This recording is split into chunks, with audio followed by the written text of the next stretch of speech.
అమెరికాలో ఉంటున్న అక్రమ వలసవాదులపై ఉక్కుపాదం పేరుతో ట్రంప్ సర్కార్ రెచ్చిపోతోంది. రెండోసారి అధికారంలోకి వచ్చిన తర్వాత ట్రంప్ పూర్తిగా నియంతలా వ్యవహరిస్తున్నారు. సొంత దేశంలో లక్షల మంది రోడ్డుపైకి వచ్చి వ్యతిరేకిస్తున్నా వెనక్కి తగ్గడం లేదు. దొరికిన వారిని దొరికినట్టే కారాగారంలో వేస్తున్నారు. ఇక పాలస్తీనా మూలాలున్న వారు దొరికితే కనీ విని ఎరగనంత కఠినమైన చర్యలకు దిగుతున్నారు.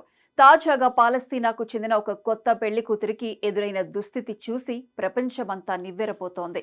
పెళ్లై వారం కూడా కాకముందే హనీమూన్ ముగించుకొని తిరిగొచ్చే లోపే కొత్త కోడలికి అమెరికా నరకం చూపించింది. పాలస్తీనా మూలాలున్న యువతి వార్డ్ సకీక్ వయసు కేవలం 22 ఏళ్లు. సౌదీ అరేబియాలో జన్మించిన వార్డ్ సకీక్ ఎటువంటి దేశానికి పౌరసత్వం లేకుండా చిన్ననాటి నుంచి అమెరికాలోనే జీవితం గడిపింది. తాజాగా అమెరికాలో పుట్టి పెరిగిన తహీర్ షేక్ అనే యువకుణ్ణి ప్రేమ వివాహం చేసుకుంది. అయితే అమెరికా పౌరసత్వం లేకపోవడం ఆమె జీవితాన్ని నాశనం చేసింది. పెళ్లి తర్వాత హనీమూన్కు విదేశాలకు వెళ్లకుండా అమెరికా పరిధిలోని వర్జిన్ ఐలాండ్కు వెళ్లారు. తిరిగి అమెరికాలో డల్లాస్ విమానాశ్రయంలో దిగగానే ఇమిగ్రేషన్ అధికారులు అదుపులోకి తీసుకున్నారు.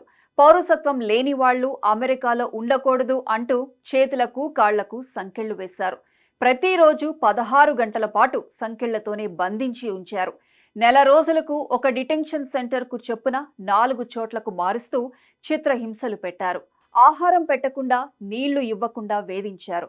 పశువుల పట్ల కూడా ఇంత దారుణంగా ప్రవర్తించారని చెబుతోంది వార్డ్ సకీక్. దాదాపు 140 రోజుల తర్వాత కోర్టు జోక్యంతో సకీక్ను విడిచిపెట్టారు. జైలు నుంచి బయటకొచ్చాక సకీక్ తనకు జరిగిన తీవ్రమైన అవమానాలు, చిత్రహింసలను మీడియా ముందుకు వచ్చి వెల్లడించారు. తన 5 నెలల జీవితాన్ని కోల్పోయానని, అత్యంత దారుణంగా హింసించి తన భవిష్యత్తును అంధకారం చేశారని వాపోయింది. తన భర్తను, న్యాయవాదిని 50 గంటల వరకు కలవడానికి కూడా అనుమతి ఇవ్వలేదని పేర్కొంది. తనకెదురైన పరిస్థితి ఏ ఒక్కరికి ఎదురు కాకూడదని కంటతడి పెట్టుకుంది. ఇది ఒక్క వార్డ్ సకీక్ కథ కాదు. అగ్రరాజ్యంలో అక్రమ వలసదారుల పేరిట జరిగే చిత్రహింసల వెనుక వేలాది కన్నీటి గాథలు దాగి ఉన్నాయి. మానవ హక్కులు ఎక్కడ?